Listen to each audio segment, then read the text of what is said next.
Govindachami jail ചാടിയപ്പോൾ ജയിലിലെ ജീവനക്കാർ, വാർഡർമാർ, assistant prison ഓഫീസർമാർ, ഡെപ്യൂട്ടി പ്രിസൺ ഓഫീസർമാർ നമ്മൾ അവരെ കുറ്റപ്പെടുത്തുകയാണ് ചെയ്തത്. ഞാൻ മുൻപ് തയ്യാറാക്കിയ വീഡിയോയിൽ തന്നെയും പറഞ്ഞിരുന്നു, പകൽ സമയത്ത് അവർക്ക് പ്രത്യേക ഡ്യൂട്ടി ടൈമായിട്ട് ആൾക്കാരുണ്ട്. വൈകുന്നേരങ്ങൾ, രാത്രി സമയത്ത്, നൈറ്റ് ഡ്യൂട്ടി സമയത്ത് അതിനുവേണ്ടി പ്രത്യേക ഡ്യൂട്ടി ടൈം ആൾക്കാരുണ്ട്. പക്ഷേ അവരുടെ എണ്ണത്തിൽ വളരെയധികം ഇല്ല എങ്കിൽ അത് വളരെയധികം പ്രശ്നത്തിലേക്ക് നയിക്കുന്ന അവസ്ഥയെക്കുറിച്ചാണ് നമ്മൾ ഈ വീഡിയോയിൽ പറയുന്നത്. അതൊരു കമ്പനി ആയിക്കോട്ടെ, മറ്റ് ഹോസ്പിറ്റലുകൾ, ഓഫീസുകൾ എന്നുപോലെ തന്നെ ഏതൊരു ജോലി സ്ഥാപനമായാലും അവിടെ ജോലി ചെയ്യുവാനായിട്ട്, അല്ലെങ്കിൽ ജോലിയുടെ ലെവലിൽ ഇത്ര പേർ വേണമെന്നിരിക്കെ അതിൻ്റെ പകുതിയിലേക്ക് ആൾക്കാർ പോകുന്ന സമയത്തുണ്ടാകുന്ന അവസ്ഥ ആ ജോലിയെ ബാധിക്കുമെന്ന് മാത്രമല്ല, ജോലി ചെയ്യുന്നവരുടെ മാനസികാവസ്ഥയും തകരാറാക്കുന്ന ഒരവസ്ഥയാണ്. കേരളത്തിലെ ജയിലുകളിൽ മറ്റു മുമ്പുണ്ടായിരുന്നതിനെക്കാട്ടിലും കൂടുതൽ കുറ്റവാളികളെ കൊണ്ട് നിറയുകയാണ്.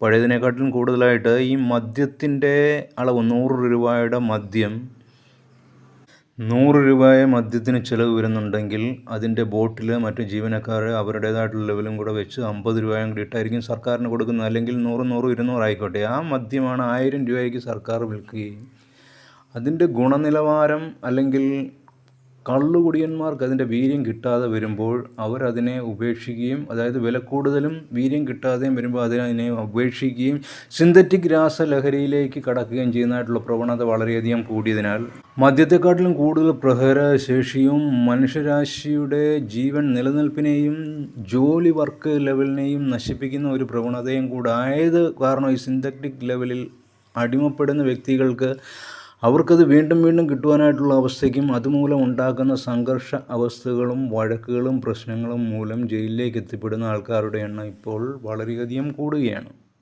സംസ്ഥാനത്തെ ജയിലുകളിലെ ആകെ ആൾക്കാരെ പാർപ്പിക്കുവാനായിട്ട് പറ്റുന്ന പാർപ്പിട ശേഷി തന്നെ 7367 ആണെന്നിരിക്കെ, ഓർക്കണം, 7367 ആൾക്കാരെ ഉൾപ്പെടുത്താവുന്നിടത്ത് 10375 തടവുകാരാണിന്നുള്ളത്. അതായത് 3000-ലധികം തടവുകാർ കൂടുതലെന്ന് സാരം.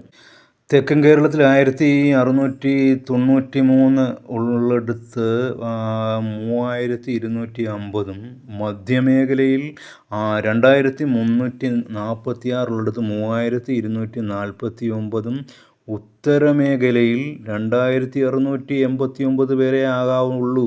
അത്രയും സ്പേസ് ഉള്ളിടത്ത് 3358 തടവുകാരും കഴിയുമ്പോഴുള്ള അവസ്ഥ ഒന്ന് ചിന്തിച്ചു നോക്കിയാൽ തന്നെ നമുക്ക് മനസ്സിലാക്കാം. എന്നാൽ ഇവരെയൊക്കെ നോക്കേണ്ടുന്ന ജീവനക്കാർ, ജയിൽ ഉദ്യോഗസ്ഥന്മാർ, ജീവനക്കാർ ഈ തടവുകാരുടെ 1/4 മാത്രമാണെന്നുള്ളതാണ് ഏറ്റവും ഞെട്ടിക്കപ്പെടുന്ന അവസ്ഥ. കോടതികളുടെ എണ്ണം സംസ്ഥാനത്ത് പലയിടത്തായിട്ട് വ്യാപിച്ചെങ്കിലും ജയിലുകളുടെ എണ്ണത്തിനും ആ വർധന ഉണ്ടായിട്ടില്ല എന്നുള്ളതാണ് സത്യം. കേരള പിറവിക്ക് ശേഷം 2022 മാത്രമാണ് ഒരു സെൻട്രൽ ജയിൽ ഉണ്ടായത് തന്നെ. അത് തവനൂരിലാണ്. 6 തടവുകാർക്ക് 1 ഓഫീസർ വേണമെന്നാണ് ജയിലിലെ നിയമവും ചട്ടവും, ജയിൽ ചട്ടവും കേന്ദ്ര നിയമവും. ആ ലെവലിൽ ഗാർഡിയൻ ചുമതലകൾക്ക് മാത്രമായി ഏകദേശം 5000-ലേറെ ജീവനക്കാർ വേണമെന്നിരിക്കെ നിലവിൽ ആകെയുള്ളത് 1731 ജീവനക്കാർ മാത്രമാണ്. അതായത് ചുരുക്കി പറഞ്ഞാൽ 10375 തടവുകാരുടെ സുരക്ഷയ്ക്ക് വേണ്ടി 5187 അസിസ്റ്റൻറ്റ് പ്രിസൺ ഓഫീസർമാരാണ് ആവശ്യമുള്ളിടത്ത്.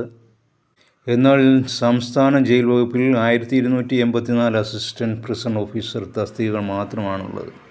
1729 ഡെപ്യൂട്ടി പ്രിസൺ ഓഫീസർമാർ വേണ്ടിടത്ത് വെറും ഉള്ളത് 447 മാത്രം പേരാണെന്നുള്ളത് ഓർക്കുക. നിലവിൽ സെൻട്രൽ ജയിലുകളിൽ റിമാൻഡ് പ്രതികൾ, വിചാരണ തടവുകാർ, ഗുണ്ടാ സംഘങ്ങൾ എന്നിവരെ എല്ലാവരെയും ഒന്നിച്ചാണ് പാർപ്പിക്കാറുള്ളത്.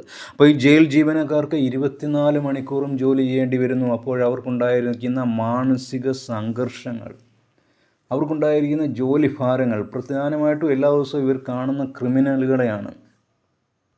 നീണ്ട വർഷം ജയിലിൽ അകപ്പെട്ടേണ്ടി വരുന്ന തടവുകാർക്ക് അവരനുഭവിക്കുന്ന മാനസിക സംഘർഷങ്ങൾ, അവരുടെ വീട്ടിലെ അവസ്ഥകളെക്കുറിച്ചുള്ള ചിന്താഗതി, ഈ ഒരു കുറ്റകൃത്യത്തിലേക്ക് തനിക്ക് ചേരേണ്ടി വന്നുവല്ലോ, ഈ ഒരു അവസ്ഥയിൽ താൻ പെട്ടുപോയല്ലോ എന്നൊക്കെയുള്ള മാനസിക സംഘർഷം ഈ തടവുപുള്ളികൾക്കുണ്ടാകുന്ന സംഘർഷഭരിതമായിട്ടുള്ള അവസ്ഥകൾ അവരുടെ സ്വഭാവത്തിൽ നിന്ന് പുറത്തേക്ക് എടുത്ത് പെരുമാറുകയും അതുവഴി ഈ ജീവനക്കാർക്കെതിരെ ഇവർ നടത്തുന്ന ഭീഷണി, തെറിയഭിഷേകം, അതുപോലെ തന്നെ അവരുടെ കയ്യിലിരിക്കുന്ന സാധനങ്ങളെടുത്ത് എറിയുക, ഇതൊക്കെ അവർക്ക് ശിക്ഷാവസ്ഥയെ നീട്ടിക്കൊണ്ട് പോകുമെങ്കിലും ആ സമയത്ത് അവരങ്ങനെ നോക്കാതിരിക്കുന്ന അക്രമപരമായിട്ടുള്ള അവസ്ഥകൾ ഈ ജയിൽ ജീവനക്കാർക്ക് ഉണ്ടാകുന്ന മാനസികാവസ്ഥയെ വളരെയധികം, അതായത് എല്ലാ ദിവസവും ഇതേ ലെവലിൽ ഇവർ കണ്ടുകൊണ്ടിരിക്കേണ്ടി വരികയും ചെയ്യുക എന്ന് പറയുമ്പോൾ ഈ തടവ് പുള്ളികളെക്കാട്ടിലും വലിയൊരു ജീവപര്യന്ത ലെവൽ അനുഭവിക്കുന്ന ഒരവസ്ഥയിലേക്ക് തന്നെയാണ് ഇവർ പോകുന്നത്.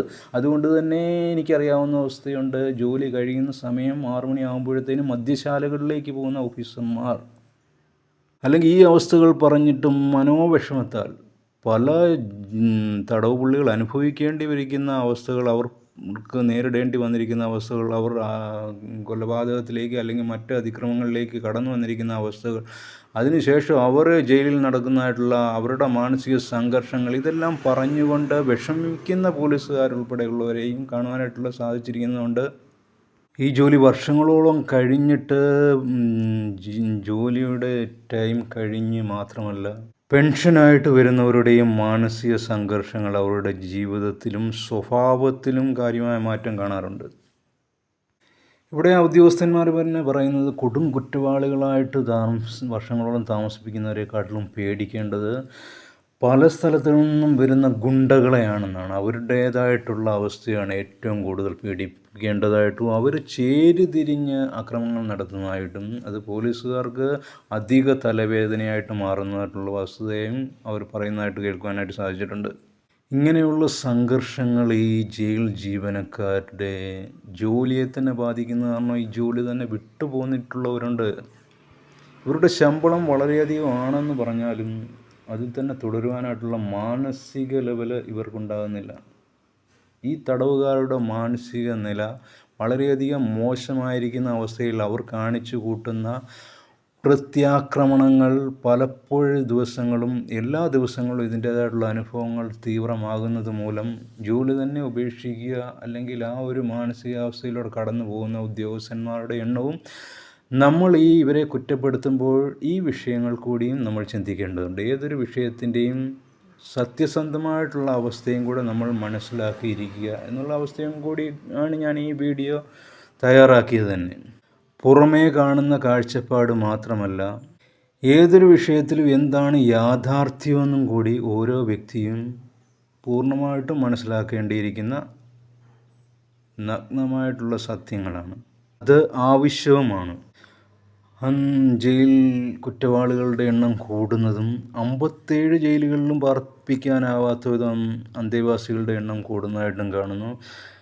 ജയിലുകൾ സംസ്ഥാനത്ത് കൂടുതൽ വരുന്നുണ്ട്. അതായത് കണ്ണൂർ ജില്ലയിലെ തളിപ്പറമ്പ്, കോഴിക്കോട് ജില്ലയിലെ വടകര, പാലക്കാട് ജില്ലയിലെ മണ്ണാർക്കാട് എന്നിവിടങ്ങളിൽ പുതിയ ജയിലുകൾ നിർമ്മിക്കുന്നതായിട്ടുള്ള വാർത്തയും നമ്മൾ കേട്ട്.